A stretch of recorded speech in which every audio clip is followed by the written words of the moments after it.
غدیر خم کے واقعے میں جو شرح بیان کی گاندھی صاحب نے، آپ ناقدین کا اعتراض یہ ہے کہ ہمیں صحیح سند کے ساتھ متعدد روایات ایسی ملتی ہیں جو غدیر خم کے موقع پر یہ من کنتم مولا فہذا علی مولا کا واقعہ پیش آیا۔ تو اس میں سوال یہ پیدا ہوتا ہے کہ اس گفتگو میں یہ حصہ بیان، یہ چیز بیان کیوں نہیں کی گئی؟ دیکھیے، اس میں ایک چیز بطور طالب علم کے میں گوش گزار کرنا چاہتا ہوں، وہ علم حدیث کے حوالے سے ہے۔ اگر آپ حدیثوں کا مطالعہ کریں تو آپ کو بے شمار اس طرح کی مثالیں سامنے آ جائیں گی جہاں پر جو راوی حضرات ہیں وہ کسی موقع کی ادنیٰ مماثلت تلاش کرتے ہوئے ایک جگہ کی بات دوسری جگہ نقل کر دیتے ہیں۔ اس کا میں نے خود تجربہ کیا حدیث پہ کام کرتے ہوئے، اور جب لوگ اس کی تحلیل کرتے ہیں، اس کے اندر اتر کے معاملے کو دیکھتے ہیں، تو یہ بات بالکل دو چار کی طرح بسا اوقات واضح ہو جاتی ہے، بسا اوقات واضح نہیں ہوتی۔ جہاں پر واضح ہو جاتی ہے وہاں پر آپ کو یہ سبق ملتا ہے کہ یہ معاملہ کس طریقے سے ہو رہا ہو۔ تو میں آپ کو ایک مثال پیش کرتا ہوں۔ ذخیرہ حدیث کے اندر جو سب سے نمایاں اور قوی روایت ہے، جس کے راویوں میں اتنے بڑے بڑے صحابہ، اتنی بڑی تعداد اس کو نقل کر رہی ہے، سینکڑوں کی تعداد میں اس کے طرق ہیں، وہ ہے حدیث جبریل۔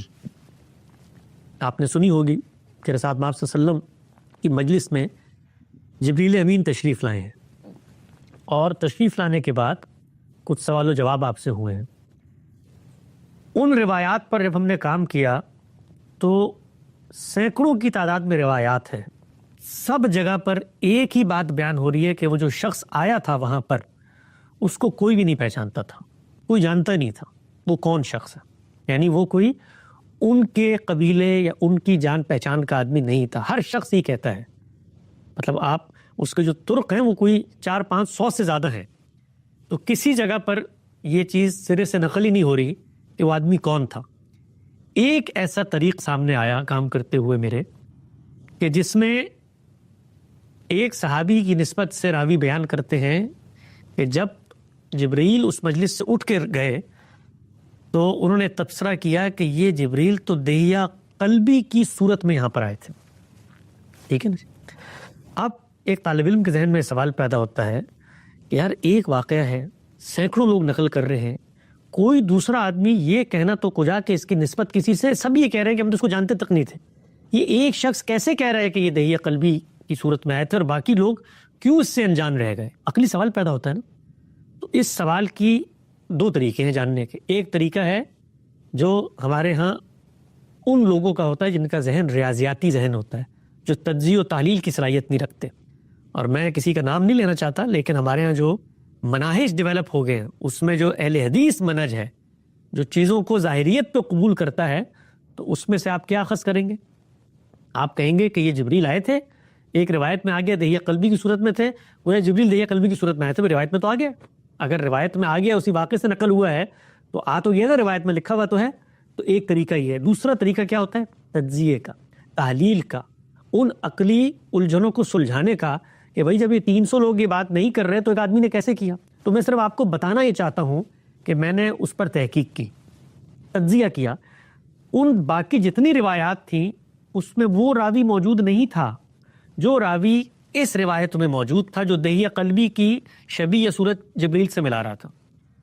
اس راوی کے اوپر جب ہم نے تحقیق کی تو معلوم ہوا کہ یہی راوی ہے جو ایک دوسرے موقع پر، دوسری جگہ پر سیدہ عائشہ کی نسبت سے ایک روایت نقل کر رہا ہے۔ وہ روایت کیا ہے؟ اس کا اس روایت سے کوئی تعلق نہیں ہے۔ وہ روایت کیا ہے؟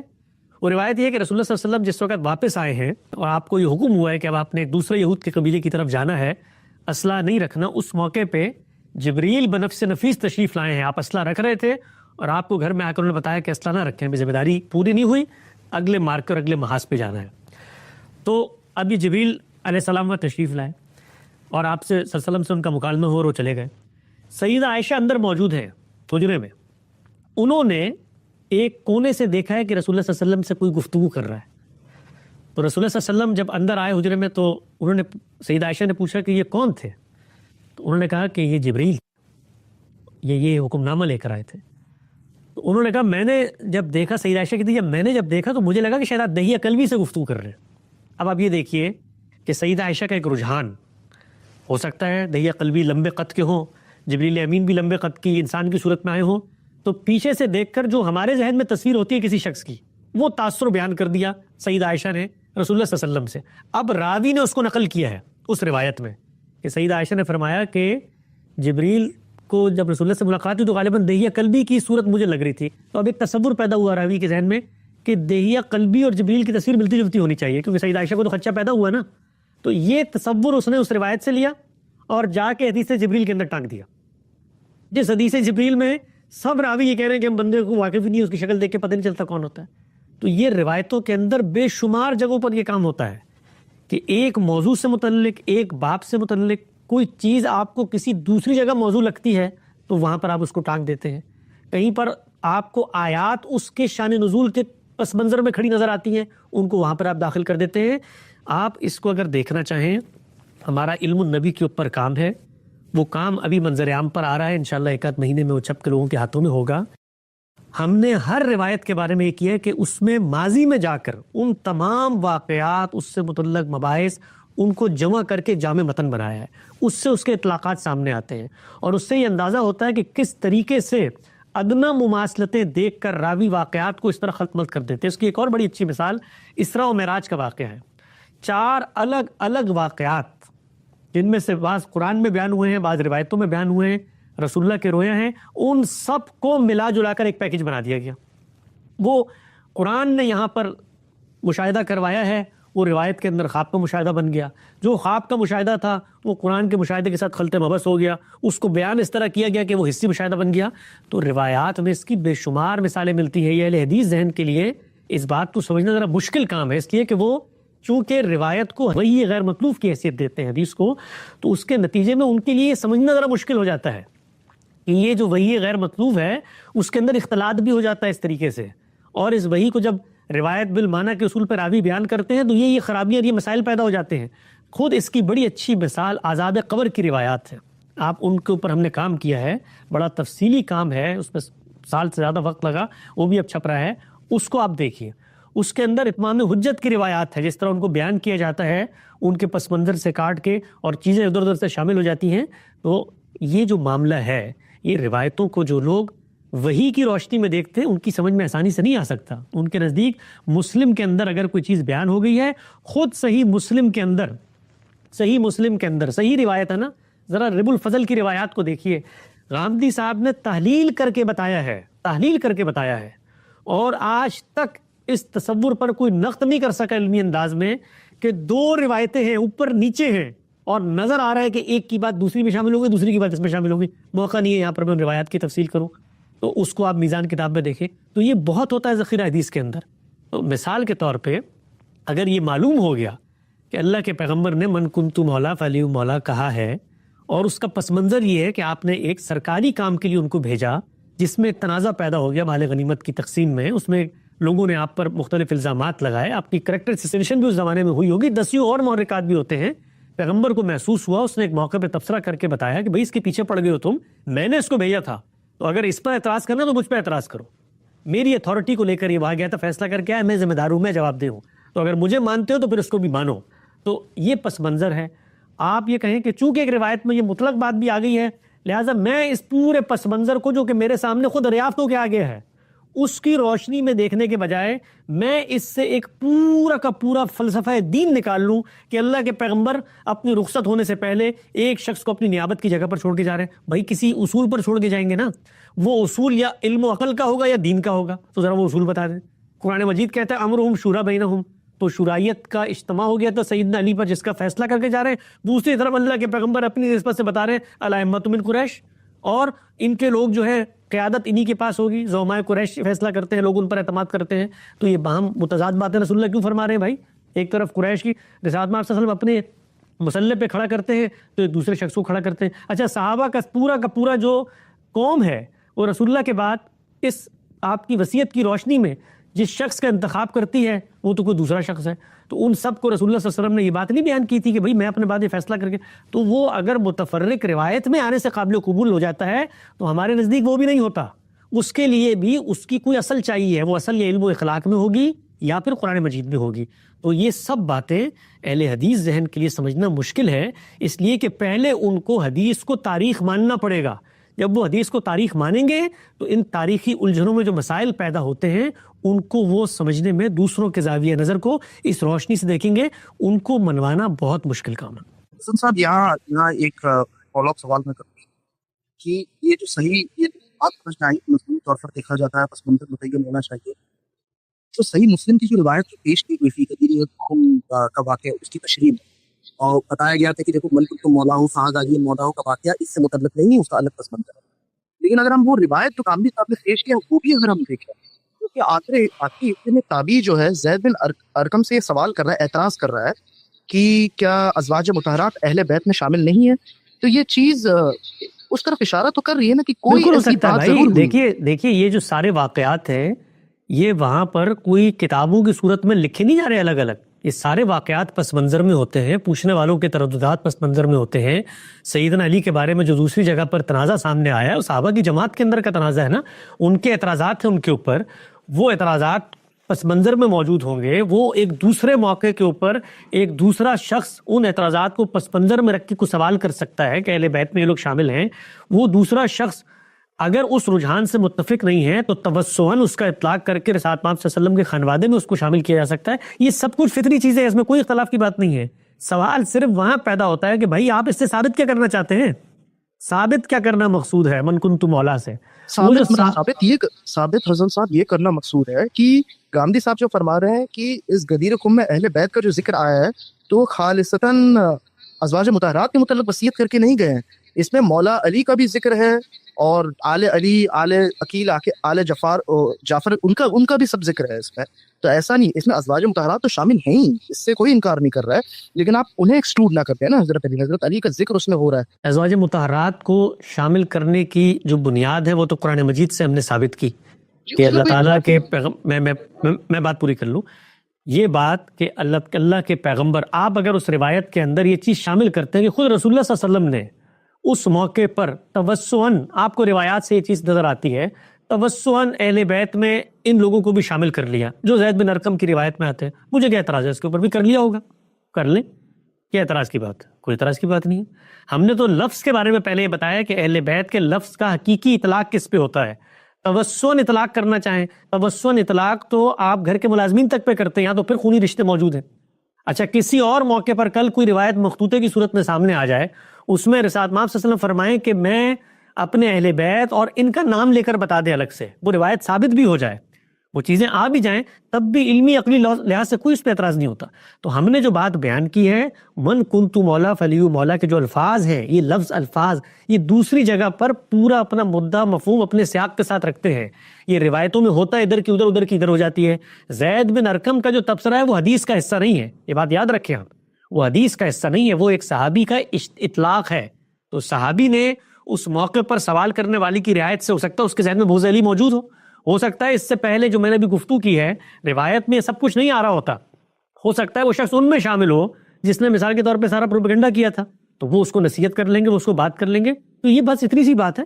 باقی اس میں جو شامل کر کے پورے کے پورے تصورات برآمد کیے جاتے ہیں اس کے بارے میں ہم توجہ دلاتے ہیں کہ وہ اس طرح سے کہ روایت میں وہاں بھی ذکر آ گیا من کنت مولا کا، یہاں بھی ذکر آ گیا، لہٰذا اس سے اہل بیت کے لفظ میں عربیت کی روح سے آپ شامل کر لیں گے. وہاں بھی اگر ذکر آیا تو توسعاً شامل ہو سکتے ہیں، اور دونوں رجحانات ہو سکتے ہیں کہ وہاں ذکر آیا ہے یا ذکر لایا گیا ہے، یہ دونوں رجحانات ہو سکتے ہیں. تاریخ کے باب میں، حدیث کے بعد میں اس طرح کی باتیں اتنی قطعیت سے نہیں کرنی چاہیے. ٹھیک ایک مختصر سا دوسرے حصے کے متعلق سوال ہوگا، بالکل مختصر. یہ قتل عمار کے متعلق جو روایت ہے کہ عمار کو باغی جماعت قتل کری ہوئی، کسی ویڈیو میں گاندھی صاحب نے یہ فرمایا تھا کہ اس کا مصداق جو ہے حضرت عثمان کے خلاف جو بلوائی ہیں وہ بنتے ہیں. تو یہ بات سمجھ میں نہیں آئی تھی کیونکہ ہمیں روایات میں تو ملتا ہے کہ قتل عمار کے بعد امیر معاویہ اور عمرو بن العاص کے بیچ مکالمہ ہوا کہ عمار قتل ہو گئے ہیں. اس میں امیر معاویہ نے ڈاٹا کہ علی لائے تھے انہیں اس جنگ میں، تو وہ اس کے ذمہ دار ہیں قتل ہونے کے. تو یہاں تو یہ جو صحابہ جو انوالوڈ ہیں وہ تو سمجھ رہے ہیں کہ ہم سے ہی قتل ہوا ہے، ہمارے لشکر سے ہی قتل ہوا ہے. ابو الغادیہ کا نام بھی آ گیا ہے، وہ صحابی جن کے ذریعے قتل ہوا ہے وہ بھی روتے تھے. تو یہ بلوائیوں کی طرف انہیں لے کر جانا، فٹ کرنا، یہ ذرا بات سمجھ میں نہیں آئی، اس کی ذرا وضاحت کریں. دیکھیے روایت کے اندر جب کوئی بات بیان ہوتی ہے تو اس بیان ہونے والے نقطہ نظر کو سمجھا جاتا ہے. غامدی صاحب نے اپنا ایک رجحان بیان کیا بڑی تفصیل سے. قاضی طاہر الہاشمی صاحب جو ہیں انہوں نے بھی اپنا رجحان اور اپنا پورا نظریہ سیدنا امیر معاویہ کے بارے میں جو 100 اعتراضات ہیں اس کتاب میں لکھا ہے. اس رجحان کی جو بناء استدلال ہے وہ الف لام الفیہ الباغیہ کے اندر جو آ گیا ہے وہ ایک تحدید تخصیص کا اشارہ کرتا ہے زبان کے قرائن اور زبان کی روح سے. جب آپ معاملے کو دیکھتے ہیں تو اس میں حقیقت کی طرف جاتے ہیں کہ یہ جو سب کچھ ہوا ہے یہ کس چیز کا نتیجہ تھا, یعنی اس کا صحرا کس کے سر پہنایا جانا چاہیے جنہوں نے ان سارے کے سارے نقصانات کی بنیاد رکھی ہے. تو وہ اصل میں وہ گروہ باغیہ ہے جنہوں نے سیدنا عثمان کے خلاف بغاوت کی تھی, بلوائیوں کا گروہ. اب پیغمبر جب یہ کہتے ہیں یا پیغمبر کی نسبت سے کہا جاتا ہے کہ عمار کو باغی گروہ قتل کرے گا, تو یہاں پر تو پہلی چیز ہمیں بتاتے ہیں کہ بغاوت تو ہو ہی نہیں رہی. اصول میں دیکھو نا چیزوں کو, بغاوت تو تب ہو کہ جب انعقاد خلافت کے بعد کوئی ایک گروہ اٹھے اور وہ بغاوت کا علم بلند کر دے. بغاوت تو عملاً کو کر نہیں رہا. آپ عملاً عقلاً باغی کا اطلاق کر نہیں سکتے اس لیے کہ انعقاد حکومت کو نہیں مانا گیا. اس پہ بڑی تفصیل سے ہم نے اپنا نقطہ نظر بیان کیا ہے کہ باغی گروہ کو پہلے حقیقت میں باغی ہونا چاہیے, اس سے ہٹا کر, یعنی یہ روایت ہو یا نہ ہو, آپ کو پہلے جو سرکمسٹانسز ہیں اس میں کسی گروہ کو باغی ثابت کرنا ہے کہ تم باغی ہو, اور وہ باغی جو ہے دونوں کو ثابت کرنا ہے. ان لوگوں کو بھی جو لڑ رہے ہو کہیں گے تم باغی ہو, اور ان لوگوں کو بھی تسلیم کرنا کہ ہم نے بغاوت کر دی, ہم کھڑے ہو گئے. تو ہم نے نوعیت مسئلہ کو سمجھایا کہ یہاں پر بغاوت کی بحث ہی نہیں ہو رہی, انعقاد خلافت کے اندر اختلاف ہے اور اس اختلاف میں یہ جنگیں پیش آئی ہیں, اور یہ جنگوں کا آغاز بھی اس گروہ نے نہیں کیا جن کو تم باغی کہہ رہے ہو.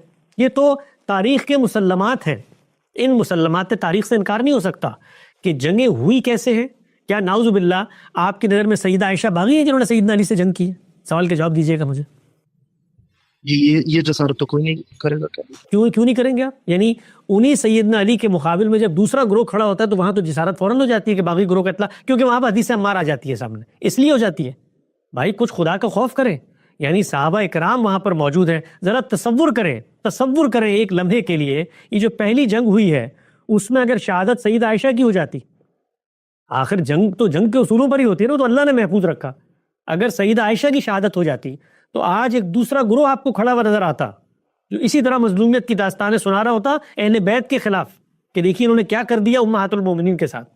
تو واقعات کی نزاکت کو, حقیقی صورتحال کو سمجھیں کہ ایک تنازع پیدا ہوا ہے, خلیفہ وقت کو ایک گروہ نے اٹھ کے قتل کر دیا ہے, اس گروہ نے اس کی حمایت سے ایک ڈیفیکٹو حکومت کا انعقاد ہوا ہے جس کو اس عہد کے بڑے اسٹیک ہولڈر بننے سے انکاری ہیں, اور وہ یہ کہتے ہیں کہ یہ جو بلوائی ہیں ان کے ہاتھ میں نان حکومت ہم جانے نہیں دیں گے. آپ ذرا پڑھیے سیدنا عثمان کے جو ورثاء ہیں انہوں نے کیسے خطوط لکھے, باقاعدہ انہوں نے اپنے شہید باپ کے کرتے کو بھجوایا ان فریقین تک کہ ہمارے باپ کے ساتھ یہ ہوا ہے, اور یہاں پر یہ عالم ہے کہ جن لوگوں نے یہ کیا ہے ان کی بساط پر حکومتیں سنبھالی جا رہی ہیں, ان کو گورنر بنا کر بھیجا جا رہا ہے, مالک بن اشتر اور باقی لوگ. تو یہ تنازع ہے, اس تنازع میں کسی نے حملہ نہیں کیا جو لوگ یہاں پر موجود تھے. دونوں جنگوں کا انعقاد اور ابتدا کہاں سے ہوئی ہے؟ تو پہلے عقلی طور پر اس چیز کو آپ باور کروائیے کہ فریق جو ہے وہ عملاً بغاوت کر کے کھڑا ہو گیا ہے, عملاً بغاوت کر کے نہیں کھڑا ہوا. اب اگلی بات یہ ہے کہ آپ کو پیغمبر کی نسبت سے ایک چیز نظر اچھا ایک فریق کو آپ باغی گروہ قرار دے رہے ہیں ایک روایت کی بنیاد پہ. میں آپ کے سامنے اتنی روایتیں بھی پیش کر دوں گا کہ جس کو آپ باغی گروہ قرار دے رہے ہیں, رسالت میں آپ صلی اللہ علیہ وسلم ان کو جنتی گروہ قرار دے رہے ہیں, تو اس کی بنیاد پر میں کیا یہ فیصلہ کروں کہ سیدنا امیر معاویہ کے مقابلے میں جو لوگ تھے وہ سب کے سب جہنمی ہیں اس لیے کہ رسول اللہ نے ان کو جنتی قرار دے دیا؟ رسول اللہ نے فرمایا ہے, خود سیدنا امیر معاویہ کی حکومت کے اوپر ہم نے روایتوں کے اندر سے ان اطلاقات کو نکال کے بتایا ہے کہ وہ عہد کون سا بنتا ہے جس میں آپ نے پیشن گوئی فرمائی ہے کہ حکومت ایک شخص قائم کرے گا اور اس کے دور میں کیا حالات ہوں گے آسودگی کے اور مالی فراوانی کے. تو اس کی بنیاد پر میں کہوں کہ مہدی کی روایات کا اطلاق سیدنا امیر معاویہ پہ ہو گیا, لہٰذا سامنے والا گروہ اب جہنمی ہو گیا. کچھ خدا کا خوف کرو بھائی, اس طرح کی روایات کو ان کے پس منظر میں رکھ کے دیکھنا چاہیے. کسی روایت سے جو سیدنا امیر معاویہ کے حق میں آتی ہے ان کے کسی سیاسی فیصلے کی توجہ نہیں ہوتی. رسول اللہ نے فرمایا ہے کہ میری امت کا ایک گروہ نکلے گا جو پہلی دفعہ پانیوں کے اوپر سے گزر کر جہاد کرے گا, سیدنا امیر معاویہ کے دور میں ہوگا. تو اب میں بتاؤں کہ رسول اللہ کی پیشن گوئیوں کے نتیجے میں جہاد ہوئے تھے, لہٰذا ساری لڑائیاں جو تنازعات میں ہوئی وہ اس کو الہیاتی اور تکوینی تائید حاصل ہو گئی ہے. اس طرح نہیں ہوتا. تو اب روایت میں اگر کوئی بات آئی ہے تو حقیقت پر رکھ کے سمجھی جائے گی. وہ حقیقت کیا ہے کہ کس بنا پر یہ سب کی سب جنگیں شروع ہوئی ہیں. حقیقی مجرم کون ہے؟ حقیقی مجرم وہ بلوائی ہیں جنہوں نے بنیادیں رکھی ہیں اور ان بلوائیوں کی وجہ سے یہ جنگیں ہوئی ہیں. وہ ہے فیہ باغیہ، اس پر وہ اقراری مجرم ہے بغاوت کے. وہ کہتے ہیں ہم نے بغاوت کی ہے، آؤ لڑو ہمارے ساتھ. خلیفہ مسلم کو قتل کر دیا انہوں نے، اس کی جگہ وہ کھڑے ہو گئے ہیں، مسجد نبوی پہ قبضہ کر لیا ہے. یہ سب کام انہوں نے کیا. تو ایک گروہ جو بغاوت کا دائی ہے، بغاوت کے جرم کو قبول کرتا ہے، عملاً بغاوت کر چکا ہے، اس کی بغاوت کے نتیجے میں ساری کشت و خون کا بازار گرم ہوا ہے. تو روایت کا جو صحیح مصداق ہے وہ تو اس گروہ پر اطلاق کی صورت میں سامنے آتا ہے. لیکن چونکہ ہمارے ہاں پرابلم یہ نہیں ہے بھائی کہ اس معاملے میں باقی گروہ کو، پرابلم یہ ہے کہ ایک گروہ کے بارے میں رسول اللہ فیصلہ کر کے چلے گئے تھے، لہٰذا جو بھی گروہ اٹھے گا اس کے مقابلے میں اس کے اوپر آپ نے کوئی نہ کوئی حکم کا اطلاق کرنا ہے. تو یہ حدیث عمار مل گئی، یہ نہ ملے اگر حدیث عمار تو کیا کریں گے؟ تو پھر آپ باقی جگہوں سے اطلاق کریں گے. یہ دیکھیے، یہ تو اہل تشیع جو ہیں ان کے پورے مکتبہ فکر کی بنیاد حدیث عمار کے اوپر ہے. اور بھائی ان کی تصور کی بنیاد تو نظریہ امامت کے اوپر ہے. تو اس نظریہ امامت میں جب امام کے خلاف کوئی کھڑا ہو جاتا ہے تو وہ باغی بنتا ہے، اس کا تو ایمان باقی نہیں رہتا. یہاں تو پھر ہم توجیہات کر کے کہتے ہیں کہ چلو ہم باغی کہنے کے باوجود کہتے ہیں کہ جی یہ قیامت کے دن اللہ تعالیٰ ان کا فیصلہ کرے گا، جہنم میں نہیں جائیں گے. اس طرح دوسری جگہ پر کھڑے ہوں وہ کافر کا لفظ اختیار کر لیتے ہیں کہ یہ انکار کرنے والے ہیں، غاصب کا لفظ اختیار کر لیتے ہیں، اس کی بنیاد حدیث عمار نہیں ہوتی. تو یہ سیاسی تنازعات جس وقت دینی روایات کا سہارا لیتے ہیں تو اس کے بعد اس طرح کے اطلاقات ہوتے ہیں. آپ نے ذکر کیا سیدنا امیر معاویہ نے کیا بات کی ہے، انہوں نے کہا بھائی ان لوگوں نے لا کے ڈال دیا ہمارے سامنے، ہم نے جنگ کا آغاز کیا. اور اگر سب سے اہم بات جس پر کوئی جواب آج تک نہیں آیا، میں آپ سے پوچھنا چاہتا ہوں، بہراست مجھے جواب دیں، یہ باغی گروہ تھا تو اس کا مطلب کیا ہے کہ رسول اللہ صلی اللہ علیہ وسلم نے دوسرے گروہ کے ساتھ اپنی تائید کا اعلان کر دیا، دوسرا باغی نہیں ہوگا. تو یہ باغیوں کے ساتھ تحکیم کا معاملہ کیوں کیا گیا، اس کا مجھے جواب دیتے. یہ باغی تھے لیکن مسلمان تھے حسن صاحب. مسلمانوں کے ساتھ تو اگر یہ امن کی پیشکش ہوگی تو ظاہر سی بات ہے آگے بڑھ کر وہ تحکیم کا معاملہ بھی ہوگا. باغی کا مطلب تو یہ نہیں ہوا نا کہ وہ لازماً کافر ہی ہو. نہیں نہیں کافر نہیں، کافر کے ساتھ بھی ہو سکتا ہے امن کا معاہدہ ہونے میں کوئی مسئلہ نہیں ہے. سوال یہ ہے، آپ کو یہ بشارت ہے کہ آپ کے مقابلے میں لڑنے والا گروہ باغی ہوگا، آپ کو یہ بشارت ہے نا، آپ کو پتہ چل گیا کہ عمار کے قاتل باغی ہوں گے. اب باغیوں نے جب قتل کیا ہے تو اس موقع پر آپ کو یہ روایت پیش کرنی ہے نا بھائی. سیدنا علی کو تحکیم کے موقع پہ یہ روایت پیش کرنی تھی کہ اللہ کے پیغمبر میری تائید اور میرے حق میں یہ فیصلہ کر کے چلے گئے ہیں. تم لوگ بات کرتے ہو قرآن پہ فیصلے کا، فیصلہ تو ہو چکا ہے. یہ فیصلہ اب کس چیز پر ہوگا نیا؟ جب فیصلہ ہو چکا ہے تو نیا فیصلہ کس بنیاد پہ ہوگا؟ سوال یہ ہے بھائی، آپ نے میرے خلاف اقدام کیا، آپ نے میرے بندے مار دیے، بندے مارنے کے بعد آپ آگے ہیں کہ بھائی فیصلہ کرو، جنگ بندی کرو اور آ کر مذاکرات کرو یا بات کرو یا تحکیم کرو، لوگوں کو بٹھاؤ. تو موقع تو وہ ہے اس چیز کو بیان کرنے کا کہ اللہ کے پیغمبر فیصلہ کر کے گئے ہوئے ہیں بھائی کہ تم لوگ باغی ہو، پہلے تو اس کو تسلیم کرو تم لوگوں نے غلط کام کیا. جس وقت میں تحکیم کو مان لیتا ہوں، میں معاملے کی نیوٹرلٹی پر آ گیا، نیوٹرل کر دیا میں نے معاملے کو. تو یہ جو پورا تصور ہم پیش کر رہے ہیں اس گروہ کی نسبت سے، کیا سیدنا علی نے کسی موقع پر یہ روایت پیش کی ہے کہ عمار کو باغی گروہ قتل کرے گا لہٰذا یہ سارا گروہ باغی ہے؟ تحکیم کی بات کرتے ہو، ان باغیوں سے تحکیم کریں گے. وہ جو دوسرے باغی تھے ان سے مل کے تو حکومت بنا لی گئی. جو حقیقی باغی تھے وہاں پر تو یہ عالم تھا کہ حکومت بنا لی گئی. یہاں پر یہ کہ جی یہ باغی گروہ یہاں تحکیم کی جا رہی ہے. جی درست. سیدنا علی کی نسبت سے بتائیں نا کہ انہوں نے کہا ہو کہ ہمارا مقابلہ باغیوں کے گروہ سے ہے. اچھا، ایک باغیوں کا گروہ ہے پہلا، یہ والے سیدنا امیر معاویہ، تو پہلا گروہ کیوں باغیوں کا نہیں جس کی قیادت سیدہ عائشہ طلحہ زبیر کر رہے ہیں؟ یعنی عقلی اصول میں بتائیے نا. جب یہ سوال پیش کیا جاتا ہے تو وہ کہتے ہیں کہ لغوی طور پر آپ باغی انہیں بھی کہہ سکتے ہیں، خارجی بھی کہہ سکتے ہیں. یعنی سیدہ عائشہ باغی تھی لغوی طور پہ. اب میں ان صاحب کا نام نہیں لینا چاہتا، لیکن وہ کہتے ہیں کہ دیکھو اگر آپ خروج کا بھی اگر آپ اطلاق کرنا چاہیں وہ پھر پوری بات کریں. وہ جو صاحب کہتے ہیں نا وہ پوری بات کریں. وہ پوری بات صرف یہ نہیں کرتے، وہ جماعت صحابہ کو غاصب سمجھتے ہیں.